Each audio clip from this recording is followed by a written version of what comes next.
Hey, welcome to Fuerte and Fearless, the podcast. Join me, your host, Jeanette Guardiola Woods, as I discuss topics centered on nuestra gente and issues that relate to our community and culture, all with the intent to liberate and elevate. Are you ready? Vamos. I feel like everybody in our community has a calling and has a calling to do a piece of something in our community. And I found my piece. My piece is to wake up that hunger of acknowledgement of our history, letting people know, no, our history is not lost. Our history is out there. Yes, pieces may be lost because time, everything, but they are pieces out there. And it's better to have something than nothing. Hey, welcome to Fuerte and Fearless, the podcast. Join me, your host, Jeanette Guardiola Woods, as I discuss topics centered on nuestra gente and issues that relate to our community and culture, all with the intent to liberate and elevate. Are you ready? Vamos.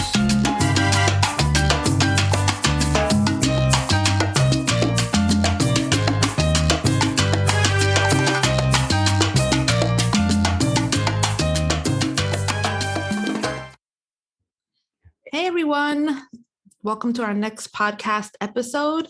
On this episode, I have with me Irisneri Alicea Flores, who is a professional genealogist who's born in Puerto Rico, now living currently in Massachusetts, correct? And she is a professional genealogist that's going to talk to us today about some of her research and findings. And I'm super, super excited to welcome her onto the show. I know many of us have been on our own family journeys and our own exploration. So welcome to the show.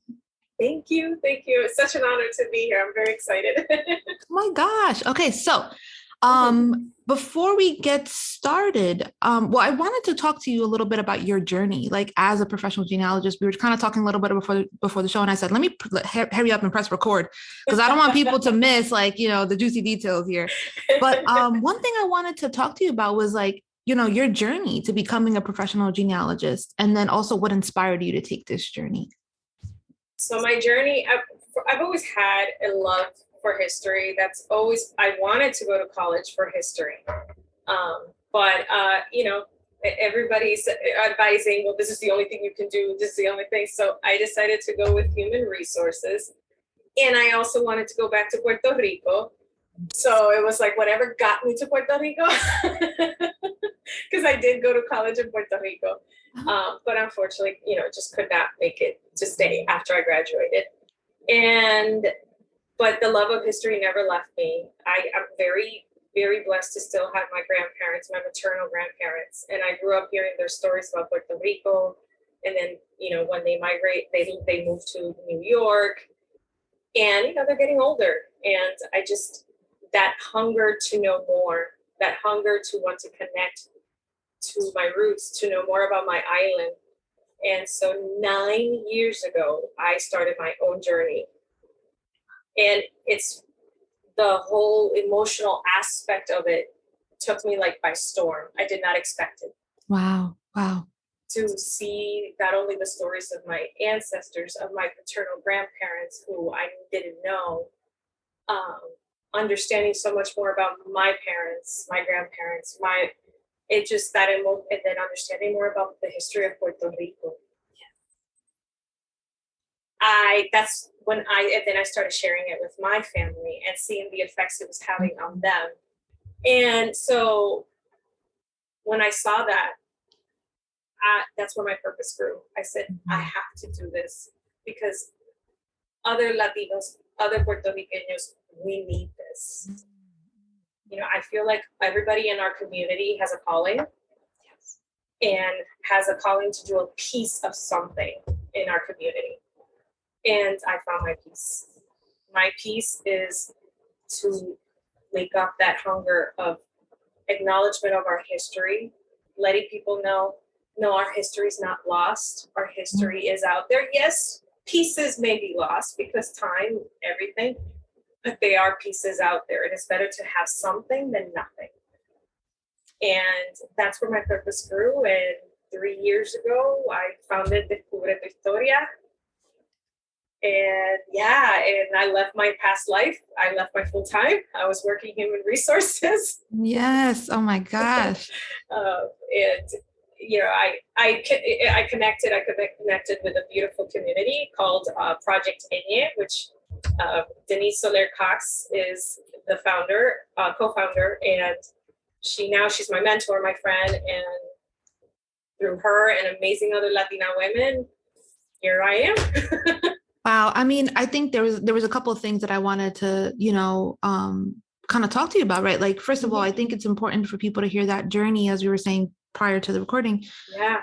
Because I feel like a lot of people are sort of in that crossroads right now, where they're just like, I want to do this, but is it going to pay the bills? And a lot of that comes from like what we were saying, like your familial sort of messaging that's in your head of like, you're going to do this and not make money and all of those things. Right. But exactly. It's so like, I feel like the work you're doing is so important. And I do think, and this is sort of a tangential point from the topic of this episode, but I do feel like, us aligning in our purpose is extremely important to not only who we are in the world, but also our contribution, Exactly. So I totally commend you for that and taking that road.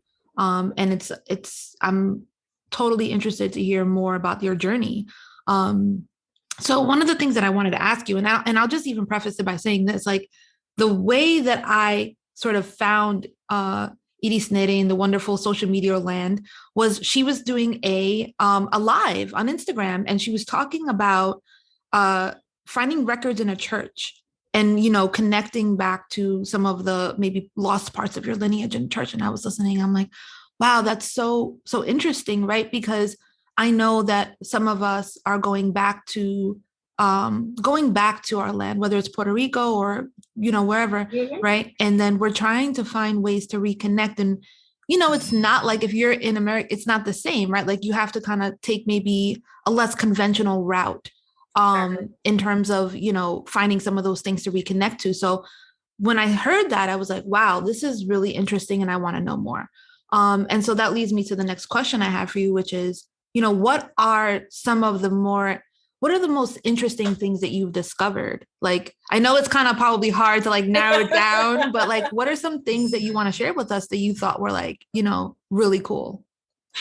I think one of the most amazing or emotional things that I've discovered is in Puerto Rico, for example, how, because I also do some African-American collection investigations. I have one.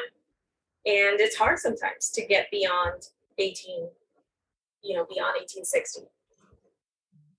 And in Puerto Rico, you are still within the church records. You're still able to find and identify enslaved ancestors. One investigation, I was able to go all the way to her 6th great grandparents. And I had, even now thinking about it, and it's not my family, it's somebody else's. I had to step back because I'm like, the fact that we are able to do that. Not everybody can, but some of us can. And that was just amazing. So, because, we're always going to do assumption there's no information. And there is. And I was able to do that. And in some cases, because this is something you discover as you start your journey, your history, you start learning history research. I didn't realize that the history of Puerto Rico and slaves was so recent. Puerto Rico had slaves coming in all the way into 1859, even though it was technically illegal by then. But that makes our history very recent. So that makes it that my 3rd great grandfather was enslaved. So that was unbelievable to learn. And in many, it's funny because it's like you're going to go through all kinds of emotions with it. Right. But another thing, Mexico, I've done some investigations I have people from Mexico, and learning so much about their indigenous and how prevalent the culture is over there. And the indigenous culture, how they still speak some of those languages. I didn't even know that some of the indigenous Mexico in some areas don't even speak Spanish. Yes. When I first started this journey. So it's these amazing things you learn that you're not aware of, especially if you're out in the States, because your family's been here for a while and generations have been here. And so you only know what we only know what we've been taught in school, and our history is not exactly very prevalent in history class. Right. Oh my gosh. And that's why I think that what the work that you're doing is so important, because exactly that, I mean, it's in some ways what, we try to do at Fuerte and Fearless is bring out some messages and some information that, is maybe lesser known. And people are appreciative, for that, because as you said, it's not something that, we have just access to readily if you're just, moving through the world, right? Like you almost have to seek that information out. And so one thing I wanted to ask you too was like, on that note, do you feel like there's like this newfound interest with digging into the past, or do you feel like it's kind of just always been there? People just kind of get to a point in their life and they just want to reconnect. I think there is like a new, and I think it's because technology has made it so accessible to us now versus 20 or 25 years ago. Now us here in the States are able to go online and get a lot of this information versus years ago that was not possible. A lot of it you had to go in person to these repositories and do it. And in some cases, of course, you still do have to, but there is still now there's so much online that you can build your genealogy tree. And it's making, like, for example, La Sociedad de Genealogía Puertorriqueña, they do amazing work. And they now having text, now they're doing more stuff online. They actually have their meetings online on YouTube, and they're on Facebook. So a lot of these other associations are following suit and doing that. So it's making us out here connect with our, ancestral countries and be able to connect and get more resources through them. So yeah, I think now it's because I think people are finding it that it's okay, it is out there. And I think now they know, okay, it's out there. And one of my purposes is teaching them how to. Yes. Because again, the internet can be so daunting. I mean, there's so much information out there. It's hard to weave through what's right, what's not right. And, through my own experiences and through my own, what I learned, my own mistakes, and that's what I'm trying to do is teach you to do. It's just basically like, okay, this is what I learned. Don't do this, don't do that. Yes. So 2 things I wanted to ask you on that note is, what are some tips for people that you have on their journey as they're starting this? And then also like, why do you think this is important? Like, why do you think it's important for people to connect back to their family history?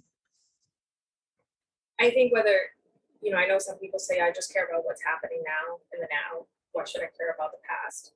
I think there's always something inside of us asking why things happened. Sometimes, depending on your experiences in life, in your families, we always want to know why certain things happen the way they did. And as some of us, when we do have kids and the kids start asking questions and then we don't know the answers to those questions, that's another reason that I think it's so important to be able to have those answers, and to realize that one person that I helped, and she said it best, when she discovered how far back her family story went into the United States story. She said, mi gente estuvo aquí. Mm-hmm. Nuestra gente estaba aquí.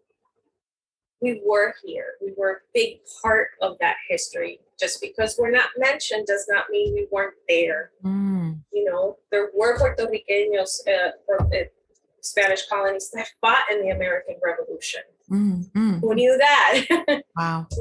We were here and we were part of it. And I think it's so important to know that history, but also in some cases, like my own, there's a lot of these stories in our community. I never met my grandparents. I never met my paternal. I wanted to understand why my paternal side went through so many traumas. What why certain things happened the way they did in my life with my paternal side.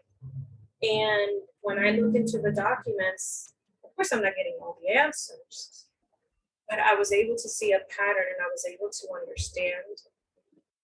I was able to see my father as the child that lost his mother when he was 10, and then, taken from his dad after, because his dad couldn't take care of him. I was able to understand the grandfather that became abusive after, but looking at his parents and looking at that, understanding him a little, not justifying, Yeah, right. but it's just understanding, and it just starts a healing in you. And it also starts thinking, okay, how do I want to live my life now? It's not justifying what happened, but it's acknowledging history. It's very healing, acknowledging, okay, that happened. And then it's like, okay, it's me as a person that's living now, how do I want to go forward for the generation that's following me? Wow. That's so beautiful. I mean, I agree. That's amazing. Yeah. It's hard to do a full healing journey without acknowledging all of the parts of yourself, including your past, right? And I think, Exactly. there's a lot of people that are taking that up right now, and they're, where they are in their world and in their life, whether it's generational trauma or others, you see a lot of people talking about these things. And I agree with you. It's like, how can we do that work without understanding the patterns that come from some of our past? Exactly. And then also, I think there's a lot to be said about connecting back to our identity. Like, I'm, as many may know, like I say this, I was born in New York. My family, my maternal side is Cuban. My father's side is Puerto Rican. And so, it's really my grandparents that are from the Caribbean, right? But I don't think I had that level of interest or connection until I got older. And as you said, like you have your own kids, or you start to I think you start to evaluate, your position in society, in the world in general, and then in reference to your own kids, right? Yeah. And then you're like, and so that also, and similarly, propelled me on my journey to even, start Fuerte and Fearless, and also this podcast, because I noticed that, it wasn't about just myself and the journey I was going on, but also like, the larger audience and in our community, that is trying to reconnect and find just sort of pieces of information and putting that together. In some ways, it's unfortunate that we have to do it like that, right? Because it's not readily available. But at the same time, talking to someone like yourself is inspiring because you've done that work, and how to go about, accessing that information. And so one other thing I wanted to ask you along those lines was, what does a typical journey look like for you? Like if you're, working with somebody and they're like, hey, I need help, what is that like? Do you actually travel to certain places? Like, do you go to libraries? Like, do you start online? Like, what is your journey when you start doing that work? Well, right now, as far as traveling, budget hasn't gotten there yet. Yes. My hope is to get there one day, to go to the Chivo, but there is a lot through my Family Search. Family Search has contracts with all these different genealogy and archives in all our Latin countries, Caribbean. And so there is a lot available through Family Search. So with Mexico alone, I've been able to identify people's, I'm not saying it's in every case, but I think on average, I get to 4 to 6 great grandparents. But I've been able to identify up to 11th great grandparents. Wow. And that's just through church records that are available to consult online. I think that's one of the things. That's why I think I focus so much on trying, especially us out here, because it's out there. So typically what I do is I do start online, and a lot of us, I think professional genealogists at this point, we do start online because so much is being digitized right now. We start online. I start one site, and I do have different areas online. I go Ancestry, Family Search. There's all these different online repositories. I'm thinking for Family Search and My Heritage, the different genealogical associations. So la Sociedad de Genealogía de Puerto Rico, if you're a member, it does have a portal. They have Facebook group where people actually upload indexes too. So there are all these things. So I kind of just, once I get what I can from Ancestry and Family Search, I branch out to the others. And historical research. There's a lot of historical research now available online. Some books are available definitely at the libraries. So, like, for example, La Sociedad de Genealogía has a lot of volumes that they do of the research. So, like, one of these, this is one of theirs. They're limited. They're only available limited, but if you're not a member, you can still get them. This is actually a registry or a list of our African enslaved ancestors. Wow, wow, wow.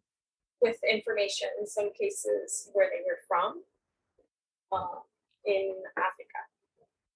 And what's the title of the book? I'm just saying for the podcast. Es la aportación de las naciones africanas a la familia puertorriqueña.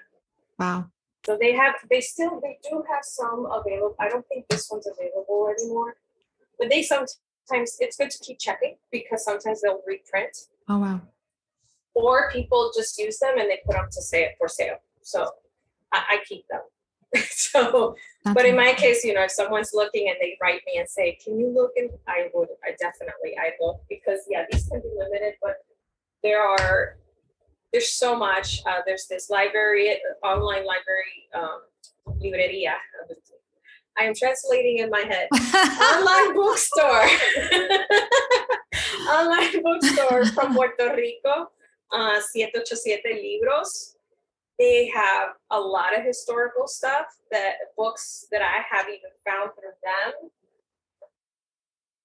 Yeah, I'm always looking, like, this is the genealogy work of La Genealogía del Apellido Campeche. Wow. And you just have to that's what I do. And I keep these so I'm growing my library. So once I'm done with the online, I move to these and I have multiple, and then, get as much as I can. I consult. I've had some networking that I've done with some other genealogists, Puerto Rican genealogists or Latino, and I consult them and see if they have any information. And we go from there. That's amazing. So you have your digital sources, but then you also have like a repository of like actual books and basically a library that you refer to. But I'm growing, yeah. All I do is, when I have money left over, this is what I do. This is how she's the real deal, everyone, because she spends her money, this is like her profession, but it's also like her hobby. So exactly. That's amazing. And New York Public Library, I should mention, for Puerto Ricans in Nueva York, they're also very good resource for genealogy for Puerto Rico. And what is it called? New York Public Library. Oh, New York Public Library. Yeah. New York Public Library. Oh, yeah. Yeah. So, that's interesting. So what have you found in the New York Public Library that you feel like would be worth So there's the Schomburg, in the Schomburg collections. Right, yes. They do have registries of enslaved people from Puerto Rico that you can check out. And they do have them online. Schomburg Center in Harlem. Yep. Oh, wow. Awesome. Yep. That's amazing. Yeah. Well, Schomburg, and I guess it makes sense. He was Puerto Rican. Yep. Yeah. Wow. That's amazing. Oh my gosh. Guys, anybody in New York looking for this information, hit up your Schomburg Center in Harlem. Yeah. That's really cool. One other thing that I was thinking about, I'm just thinking about this journey, and it's something that I guess you probably would encounter with different groups, but I see, I'm just thinking in terms of like the Latin community just in general and how a lot of us have shared last names, and that, so I'm wondering, like, how do you navigate that? Garcia or Rodriguez, right? Like there's so many of us that have that. And of course, you see the get a nerve there, guys. But But right, because I'm just thinking like that must be a little bit hairy to get into. I mean, obviously there's a shared ancestor, but like how do you start to parse through like the different, parts of that lineage? That's why it's very important to read the documents. One of the things that people do, and it's not being critical because I made the same mistake when I first started 9 years ago. And other people have created like a public genealogy trees, and then people will just start grabbing information from public genealogy trees. Don't do that. Read the documents, because that's the best way to do it. You have to read the documents. The documents give you the story of where they are, what are they doing in their life at that moment. So you start seeing a pattern within the family.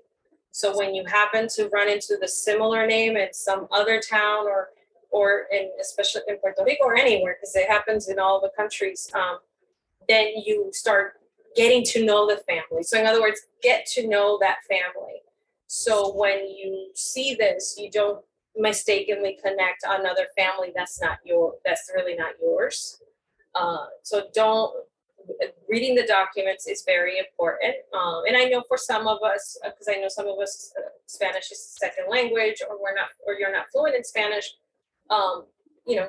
Learning some key terms in Spanish can help you, because they repeat in some ways in the different documents. So they start coming up a lot, so you get familiar with them. Because it's very important to get to know the family. Yes, because the shared last names. I've seen families of 15 children. 7 of the girls are Maria, and the boys are Juan, and it happens all the time. And the only thing that differentiates them is the middle name. Oh wow. Or in some cases, it is very common too that when a child would pass very early, a child would pass, the next child that was born would most likely be named the same as that child that passed. Wow. So there's always some confusion with people. They think, wait a minute, what happened here? Oh wow. You getting to know the family, and that's why I think slow down, take it. Be very focused in your research and get to know the family, because common names it can get confusing. Yeah, that's good advice. That's really good advice. And I mean, I'm sure people have encountered that, on their journey, if you're trying to do this, and it can be like a little overwhelming, I would imagine, Yes. Yeah. Where you're just like, okay, there's, whatever thousands of Rodriguez's or whatever, just choosing a random name that, how do you, I imagine some people probably would be stalled in their research, right? Because of the overwhelm of having to go and navigate through all of that. Yes. So it's really good advice. Yeah, for sure. Anything else that you wanted to add? You've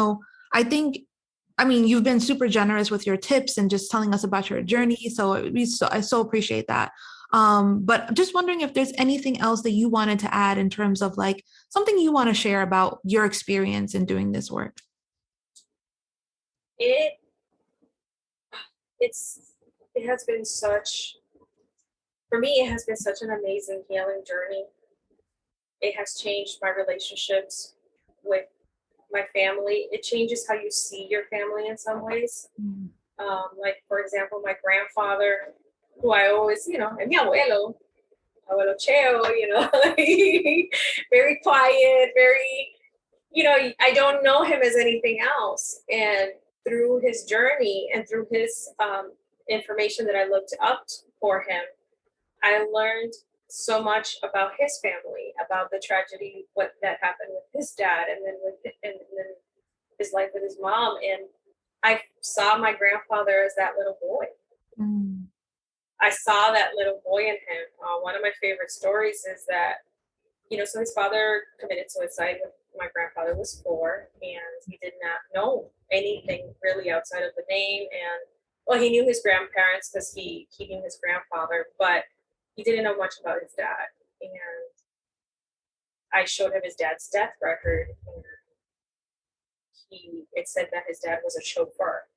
Oh, wow. And for somebody else, that's just like, that's okay.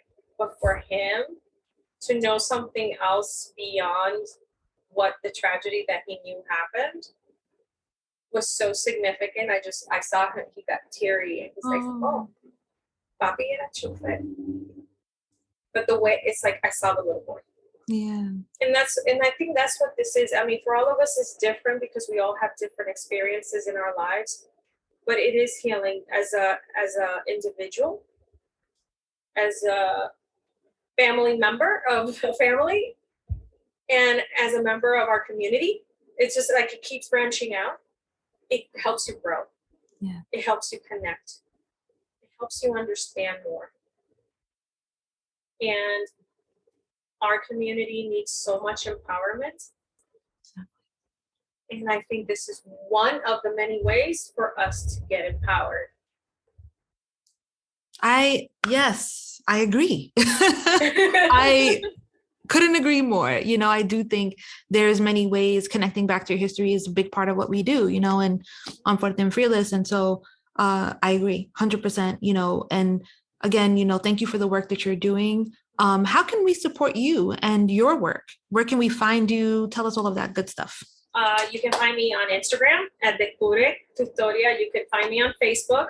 Facebook is my main, they're kind of, my main and my second is Facebook and IG. I do have my website. If you, descubretutoria.com. I was like, I always say that was really long. I should have thought about that different.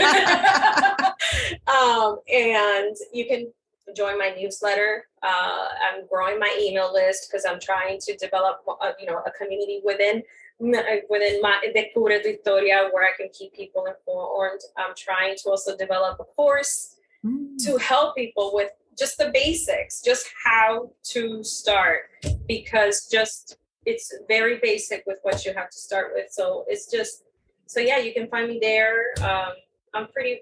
I do regular master classes on Project Enye. So you can find me there in the Project Enye group in Facebook. I actually will be doing a master class next week.